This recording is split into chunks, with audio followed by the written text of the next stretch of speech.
Welcome back, action fans. We are in the final phases of the June Jump Off Kung Fu MAAC attack. And as promised, I have publisher, writer, super fan, event coordinator, just an amazing individual, Ricky Baker, ladies and gentlemen, from Eastern Heroes. Welcome him to the Kung Fu MAAC attack. Sir, thank you for coming and staying up for us in the UK and coming on this Father's Day, sir. We appreciate it. Listen, thank you, because it's 7:30 here.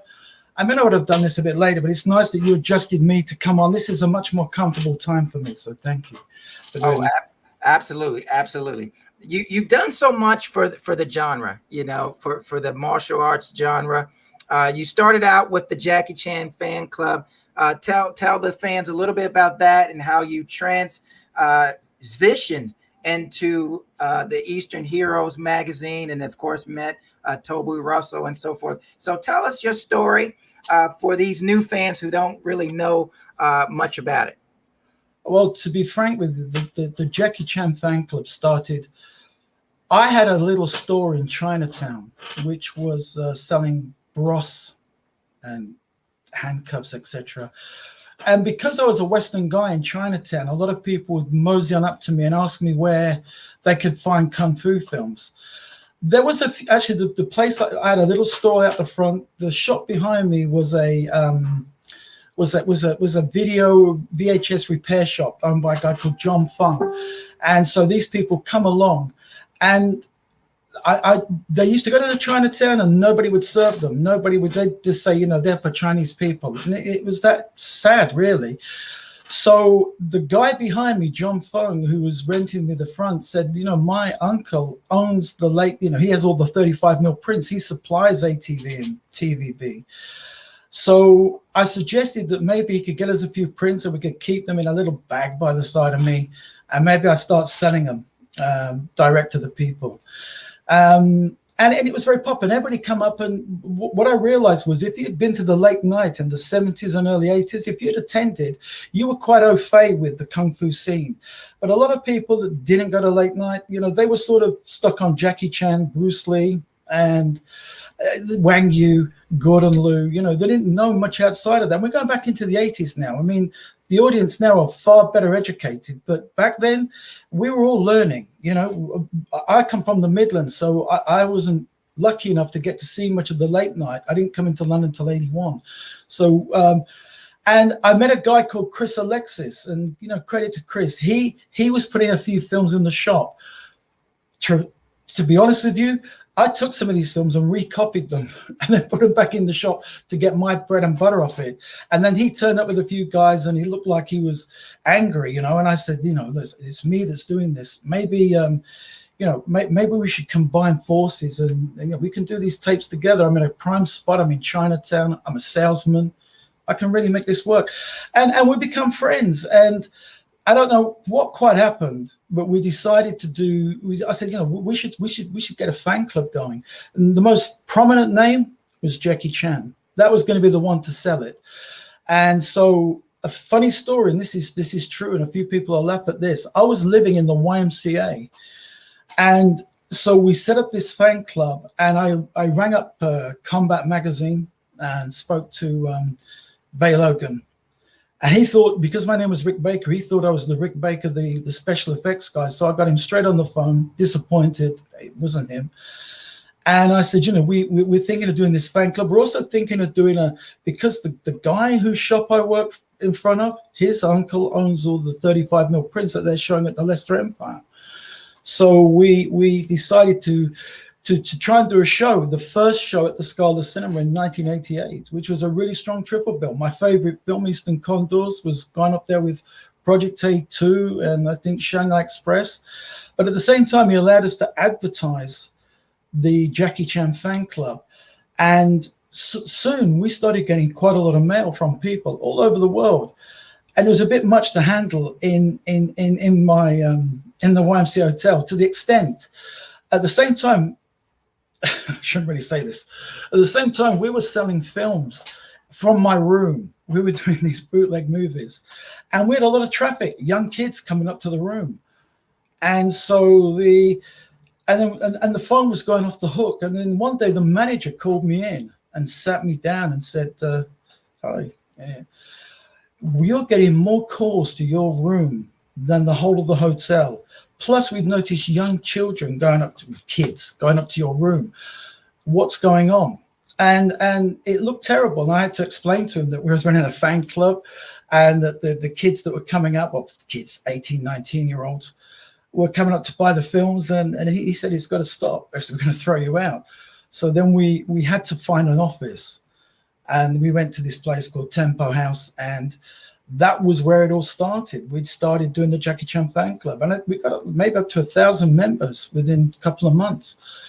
At the same time, we was in the know, and so we knew there was a bigger pool of stars out there, and could we just run on Jackie? It was unofficial. We would be long before Jackie wrote to me and said, "Stop this fan club." So we decided to try to widen. By about issue 6 or 7, we decided to widen it, but it couldn't be called the Jackie Chan fan club. And because I love the film Eastern Condors, I opted just one day and said, let's call it Eastern Heroes. And that name has become a name that's stuck around the world. And we never changed it. And that then sort of opened up the floodgates, because we started to, I think I was the first guy in the UK to put Donnie Yen, and it was illustrated by a guy called Hal Davidson, who did the Bruce Lee comic strip, The Elusive Dragon. And we put Donnie on the cover. And I said, this guy's going to be a star. This is back in 1990. And so we had this sort of lovejoy, sort of like this nose for who was going to be successful. And I remember saying when I saw him that I would love to bring him over. He wasn't our first guest, but we was now reaching a much bigger audience with our magazine. Even though it was a very cheaply done, letter-setted, it didn't look so great, but it was a fanzine. This was the craze back then. People were doing fanzines. So through that, the birth of Eastern Heroes started around about the end of 1990, and that's how it come on. Now, I also read that the way you got that title, Eastern Heroes, is you saw a triple feature at the theater. I believe it was a double feature. A double feature. Okay, yeah. In Eastern Condors, was it Millionaire Express and Eastern Condors? No, it wasn't. I think it was some gangster film. To be honest with you, because I was in Chinatown, I saw the posters going up. We didn't know, and it was I'd just seen back in a couple of months prior to that at the Metro. I think I was with Mike Leader and that. I'd saw Police Story, and this was like a whole new world to me. I mean, we had some pirate copies of Above the Law and this new wave of fighting was actually surpassing me looking at the old school. That's suddenly been converted to new wave modern day fighting. Whereas, and the Shaw Brothers stuff, and apart from Bruce Lee, that's my first love, and it always will be. But, Jackie, I saw Jackie, and then I got a couple of tapes of like Wheels on Meals in its early days. And Jackie's action and choreography and Sammo Hung was so, we'd watch them 3 or 4 times. Sometimes I'd be up all night watching the same films. We'd do 5 films in a night. That's how bad it was, the addiction. And so I then ventured to go. I didn't have anybody to really go with, but I ventured to start going to the Empire in Leicester Square, where they were doing these double bills. And on this particular night, it was Eastern Condors. And I didn't know what to expect. You just saw the poster. I didn't know. I could recognize Sammo Hung. And it was this host of stars. And this film, just mesmerized me. I remember at that time, not like today, I'd seen very few Kung Fu films modern day. So Eastern Condors was like a really new experience to me. And also I remember, I'm sure it was that screening, they showed a trailer for Legacy of Rage. And you see a shot of Brandon come up and a shot of Bruce Lee, and the crowds went crazy. And that normally was it wasn't like late night. The Chinese audiences were much more quieter, you know what I mean? They'd laugh at the jokes, but But when that come on, the cinema uproar, and then Eastern Condors come on, it was just that film to this day is still up there. Nothing ever surpassed it for me. It's Samo at his best. It's Yunbyo. It's a whole host of cast. Finally, it's been released in decent quality. Now, originally, you were focusing on the Eastern Kung Fu stars. And then I believe after you met Toby Russell, you transitioned to martial arts. Tell us about that. Meeting Toby Russell was probably the most important part of my journey. To be frank with you, there is nobody like him. He's got a knowledge of movies that I've never met anybody else beat him. He'd been out there from a young boy on the sets. He'd seen Jackie Chan, and Jackie Chan had put up in a car as he was driving on, seeing him and Wayne Archer with Jackie Chan t-shirts. So he'd learned to speak some Cantonese, and my meeting him was back in '89. We met outside the Hippodrome Cinema. I knew him through Chris, but we'd never met. And when I met him, that was it. It was like this Lennon and McCartney relationship had kicked in. He was the knowledge, and I was the mouthpiece. I could be the sort of only fools and horses. The was Del Boy, the seller, and he was an encyclopedia. And this today, he knows things that people just don't know. And so we met, and he'd already been screening. He was a projectionist. He was already been screening some of these kung fu films elsewhere. He'd learned to do it so he could see the films. And so it just seemed that he was back from Hong Kong. He was staying with his mum's in Chiswick. And it seemed that this was the way forward for us both, to link forward. Let's do events. Let's do books. Let's try and move away from piracy, because my reputation was becoming worldwide, that I was like the king of the underground. I was like some sort of mafia don leader. And so, by meeting Toby, the two together was such a good chemistry. In fact, we're doing a few things right now, but back then it was the start. That was the beginning of I can't. It's hard to put it into words. Without him, I wouldn't be here. I'd probably be stuck in shelves somewhere. Now, you mentioned what I also love as an event promoter. You mentioned the events. So let's talk about the very first event. I believe you said you brought Cynthia Rothrock. Is that correct? The first person we brought in. I wanted to do a Hong Kong star, but Cynthia had been in Above the Law, so she was the best of all worlds. She was a strong woman. She was in Hong Kong films and had now broke over to America to do China O'Brien. So it seemed that she would be a great choice, and I think Combat wanted to do a front cover with her.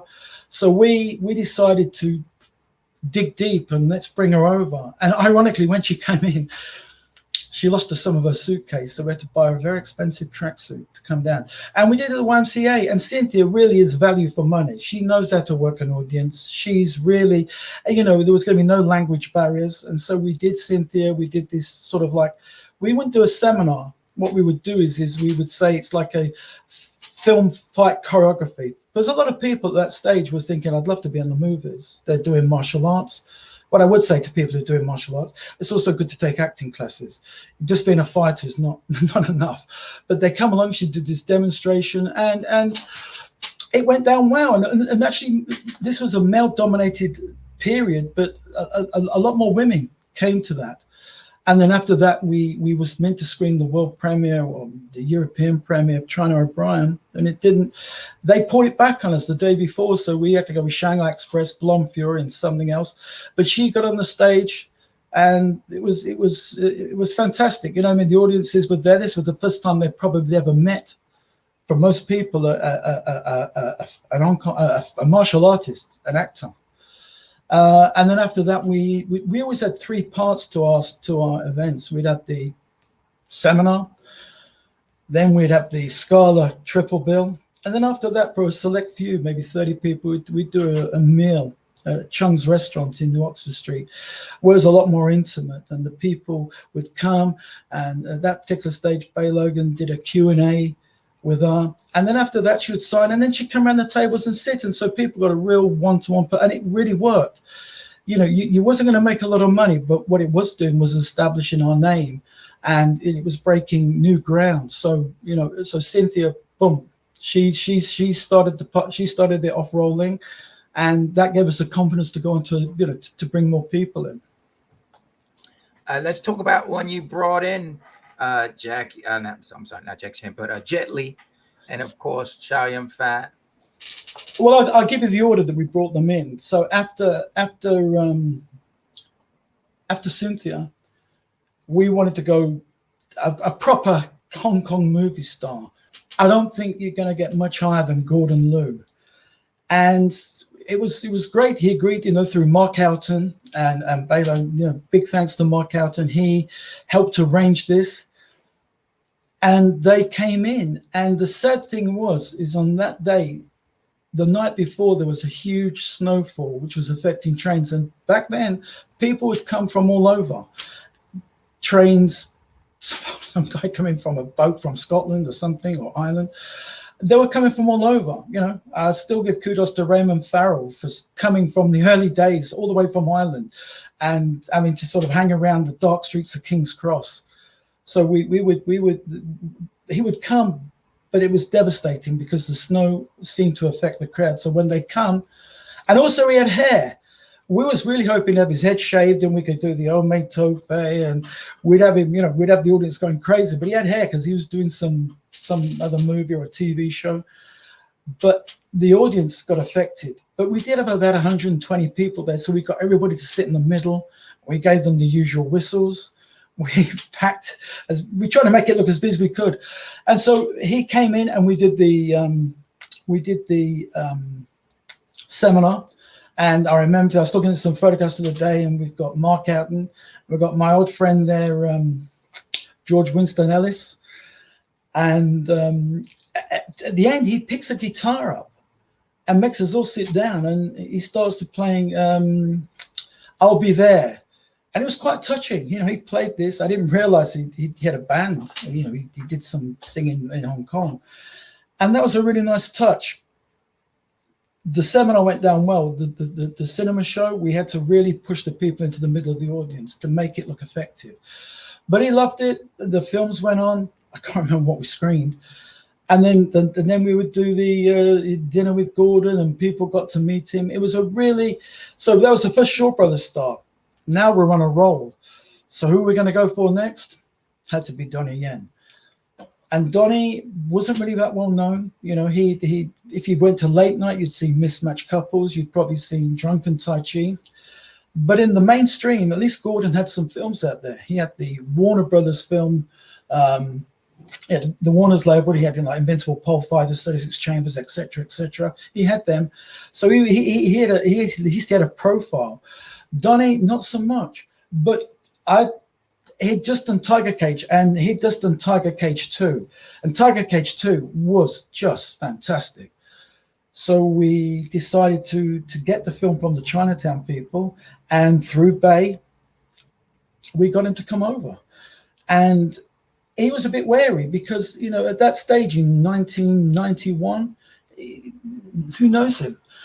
But he came in, and I think he'd just come in from Thailand, where he was shooting Holy Virgin vs. Evil Dead. And I think over there, there was a much more adoration from the women. Here it was just men. So maybe he didn't, he was a bit, where's all the girls? It was men. But we did a seminar with him. It was great. And I saw something the other day, a couple of years ago, that touched me, because I had a friend, Darren Chevali, knew him from young, and he attended the event. And there's a photograph of him and Donnie at the event. And I remember he said, I'd love to be in a film with Donnie. And he, you know, you hear it from many people. Project forward 20-something years, and there he is, the M fighter, in the ring, one of the fighters with Donnie Yen. And I saw it again. Sadly, tragically, his life cut short far too soon. But so we did this event, this Donnie doing his fighting. showing us what to do for choreography. Then we did the Tiger Cage 2 event, the Cinema Triple Bill. Donnie played the crowd well. And then we did afterwards, Chung's Restaurant, intimate meeting with Donnie. And it was for people back then who was around. These are such memorable times. We probably never get it again like this. And, they should throw some big money in the air. But back then, Donnie come in, and it was really, and that sort of led on to Donnie Yen, Jet Li, which was something special, because we was at the Prince Charles Theatre, and the cinema was packed. I wanted to go outside and tout some just standing only tickets, but I wasn't allowed. And we decided to get a dragon to come in from the back. And as it come in, dun dun dun dun dun dun dun dun dun, dun, as he's coming in, they think it's Jet Li. They're going mad. Jet's behind the curtain in his Fist of Legend 2 ensemble, and and so they're all fine. Then Jet comes out, and they just have to swing around. Now, Jet had told me, please don't make me do any forms, or as we call it, shapes on the screen, on the stage. Please, my English is terrible. We weren't having that. My friend had a little boy, and we told him that when there's a Q&A, to go to the stage and say to Jet, show us some shapes. And that was it. And so we sent him down during, you can see it on the film, he's talking through an interpreter, little boy, and he bends down and he's stroking the little kid's head. He said, are you okay? And he said, oh, it shows that. And Jet hadn't got a clue what he meant. So he explains to Peggy, and Peggy says to him, oh, they want you to do some things. And he's looked at me like the end of a movie when the bad guy sees you, and he's like, I'm going to kill you. And he looked down and smiled at the boy. And so he's gone to the center of the stage, and the audience has gone deathly quiet. You could hear a pin drop, and he's gone, bam, bam, bam, bam, bam, bam, bam, bam, bam, bam, bam, and then stopped, and the audience went crazy. And he's got this smile comes on. He knows he's done a good job. But here's the best part. Some Japanese girl stands up and says, I missed that, Jet, because I was trying to load my camera. Can you do it again? And she laughs and blow me, off he goes again. So we get 2 for the price of 1. The second one wasn't planned. And the audience went crazy, and it was great. In fact, afterwards, we decided to take him to the cinema store for a signing. And we didn't realize how many people were going to queue. The queue was going, 300 yards down. The police come to me. Said, you never told us about this event. You need crowd control. I'm begging them. I'm saying, look, it's just a Jet Li in there, but we didn't expect the thing. And they were okay with me, but as we were supposed to go and get some permission. And we didn't do the dinner with Jet. We took him to a travel agent, a friend of ours, who'd offered us cheaper travel if we could get Jet into his shop. And when we got there, this time it was a sea of girls outside wanting to get Jet's autograph. I'm waving. So a completely different audience, but it was fun. Now, please tell me you got video, photos, something that the fans can go on your site and see of some of these past events. Yeah, I mean, they're on YouTube. Chow Yun Fat is on there. And we did film Cynthia. Back in the days of Cynthia and Donnie, it was the big old VHS cameras, and I don't have them anymore. And I'd love to I know some people out there may still have it. But with a lot of those, like Jet Li, in fact, there's a DVD out there that I'm on called Jet Fighter, and that shows the show. But that is on YouTube. The Jet Li event is on YouTube. Okay, because I'm putting this in the chat for the fans to see. Now, is it your YouTube page that it's on? No, I don't have a YouTube page. I should have, really. But some other people have loaded it up. If they just put Jet Li UK Visit or Chow Yun Fat, it comes up. It's there. Okay, go to the comments. We put it in the comments, guys. So back to my video question. Did you ever videotape, like have a professional videotape any of these events prior? No. No. It's sad because the last few events we've done, when we brought over Wong Jong Lee, Scott Atkins and Scott Atkins and Chen Shang. Yeah, we filmed that a lot better, and that was done by a friend of mine called Matt Rutledge, and he has a channel, and they're on there. They're shot professionally. Oh, Matt's won a few of our events here at the Urban Action Showcase International Action Film Festival. Really? He's a filmmaker, right? Matt Rutledge. He's a filmmaker, correct? Really? Yeah, he just did the one with Tribal. Yes, yeah, he won. He won. Well deserved. Yeah. I mean, it's a tough market out there for people right now. There's so many people want to get into films, or they're shooting their own little film, and really, to get anything off the ground and get it into, thank God there's festivals. And I think last year was a bad year, really, because everything was closed, and these people really depend on the festivals to platform their movies. The ones over in London is the Fighting Spirit, run by Sue. And that's been a very good platform, for like Scott and I think and Russ Boyzak and many people, Bo Fowler, they've all had their stuff there, and last year was, do you know something, doing those events on sort of like as like a video event didn't quite have the same effect. You need to be there in the foyer, mixing around, talking, you need that euphoria, which sometimes not being there doesn't seem to capture. All right, before we get out of time, let's talk about the relaunch, because I know you relaunched. You had a 10-year hiatus from 97 to about 2014. Well, to be frank with you, back in 2014, I did try and relaunch it, and Steve Carriage he come on board and helped me map it out, and it was nice, it was glossy, and it did sell, but it didn't seem to set the world on fire. And I thought maybe physical magazines are dead now due to the internet. It's all downloading, and so that was it, and I just sort of moved on to other things. I had a TV show back in 2001 where we took this and to as a bigger platform on TV. So we sort of moved away from it, and then about 2019, I thought, maybe we could have another go at it, and it was being pondered around, and I was thinking about it. I thought I'll do it in 2020, but 2020 came, and the COVID actually threw me into working on it because we were stuck indoors, and I thought, I'm going to launch this in 2021, and I have to say the response to it. Since the old day, I mean, when we was doing the magazine in the 90s, we had limited people, we had limited experts. This time, the amount of articles that have came in, well written, thoughtful, the magazine has gone from 64 to like 100 pages. And, I must say a thank you to some, I can't say it to everybody, they know who they are.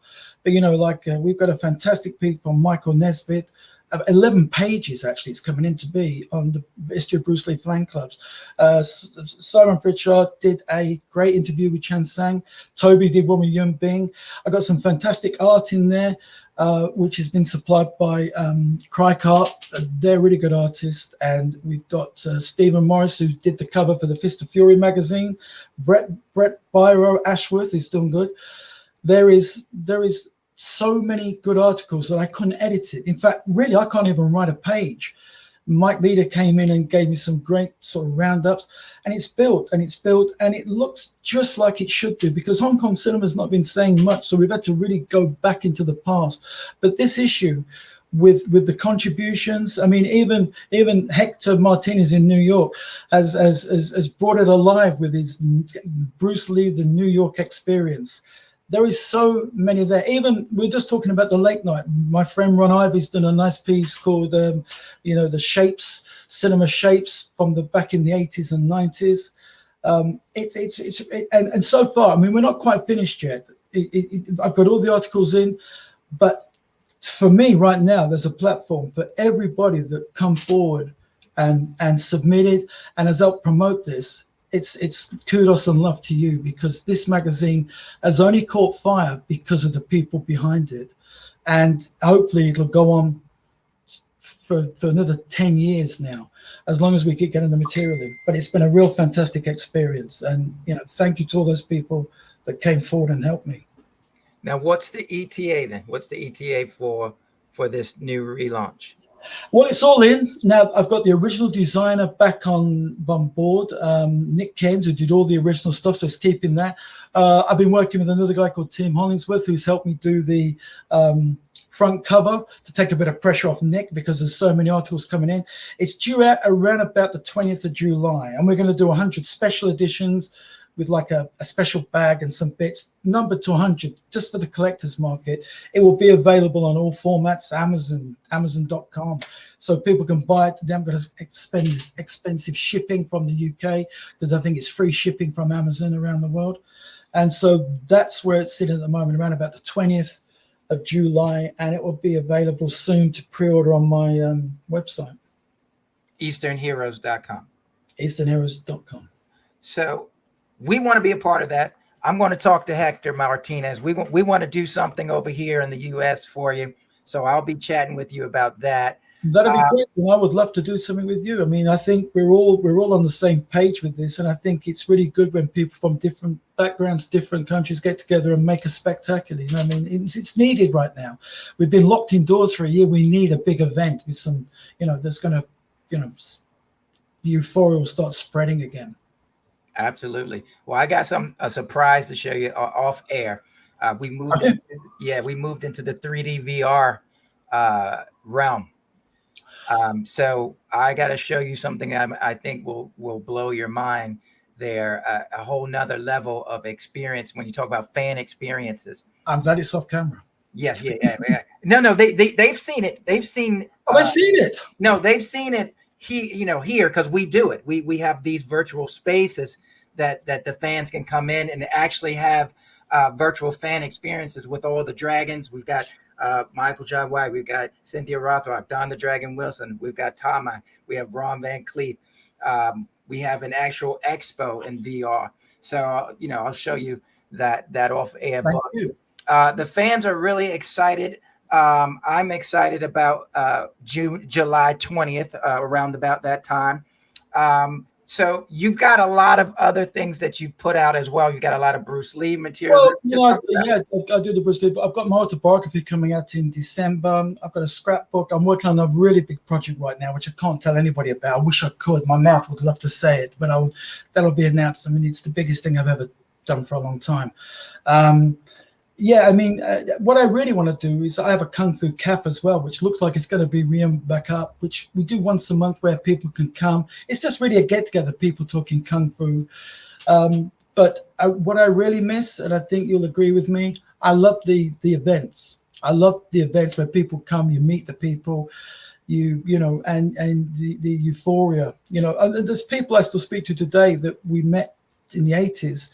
Through martial art movies, and martial arts itself bring people together, no matter what your other personal tastes are. When you're together, and if you like the kung fu movies, no matter where you come from or what you do, that is a great way to interact with people, because your passion overrides anything else. So it's really important to have events. Well, you got a fan here, Colin. I believe that's Squire. He talked about an event you did with John Paul Lee. Yes, I do. I mean, there's so much. I mean, we could go on for 2 hours. There's so much. We can talk about John Woo. We can talk about, we can talk about Maggie Chung. We can talk about the Troops, the Video Max. We've done so much. And my CV would read. We're also going to relaunch the Essential Guide to Hong Kong movies. But yeah, I mean, we did do Jean Paul. Jean Paul is a very talented, and it's unfortunate he was there. We did an event with him. He came to locally, met with about 40 of his fans, and very promising, very, very dedicated guy. Unfortunately, like everybody else, the COVID for 1 year has thrown everybody out. So people have been sitting there frustratedly. I'm sure they've been writing scripts, thinking of ideas they can do. I think 2022 will be John Paul's year, and a lot of other people's out there. But yeah, really, Jean Paul was a real super nice guy, and he lived so close to the event that there was no expensive planes or anything. He could just walk over. Now let's talk about you were sort of talking about the nostalgia of the feel of the magazine. Can people get back issues? Are there any back? They sell for ridiculous money. Okay. Because when we did it back in the day, we will, the trouble is when you're a fan of something, you're not after the money. No matter what people might think, you're just doing it because you're a fan. And even the events we've done, you lose money sometimes, but then you see the fans' face, you think, well, it was all right. Sometimes they turn up on eBay. Now with the way things are 20 years on with online publishing and the one thing I'm thinking of doing is maybe at some stage is making it as an e-book download. But for the people I know still, and this was a big thing you have to contemplate when you're coming in, a real collector likes a physical media, likes to have that physical media and look at it. And, they don't want to be on their Facebook or doing that. When you've got something, you look at it and you put it away and think, well, in 20 years time, that might be worth a few pounds more. So back issues, what I am going to do is we're going to do a Best of Eastern Heroes book, and we're going to try and encompass most of the work we did and put it in there so people at least have a listen. I don't have all the magazines. I don't have them all. I wish I did. You just lose them. But we do want to do like a back issue special where we put it into like a book and so people have it. Well, that's exactly what I was going to ask. Was there a way that you could put together some sort of graphic novel type of experience? So that's wonderful. With today's technology, yeah, you can. Cool. So we're excited about that. We want to just thank you so much for taking time out with us this evening. We're really excited about the July 20th or thereabout launch of Eastern Heroes magazine. We know we can get it on Amazon and I'm sure some other online, but stay tuned. Is there, do you have a fan page on Facebook that people can follow? They just come to my Facebook. It's just Rick Baker. I mean, it's just there. I mean, on Instagram as well. I actually have about 13,500 followers on Instagram. But on the Facebook page is where I really do most of my talking, and it's just there. People who are watching this are already probably linked onto it anyway. I lost your voice. You've gone mute. Thank you, sir. I actually have fans on YouTube as well, so I'm putting it in the comments so that people, can continue to follow you. But we are so once again. I'm sorry I've gone on a bit too much. I see it's 10. Oh no, we love it. We're just so honored to have had you, and we are definitely looking forward to collaborate with you here in NYC next year. Let's do it. Yes, sir. All right, guys, ladies and gentlemen, Ricky Baker, Eastern Heroes Magazine, easternheroes.com. Go there and find out everything that you can about the magazine, how you can obtain it and be a part of the action. Coming up at 3 p.m. Oh, actually, it started 3 p.m. Our Mortal Kombat watch party experience has started. So go to our website and you can get your free ticket. And then coming up 9 p.m. tonight, Eastern Time, Crouching Tiger, Hidden Dragon, our closing night watch party. Until then, everybody stay safe and keep on kicking. Thank you, sir. Thank you. All right.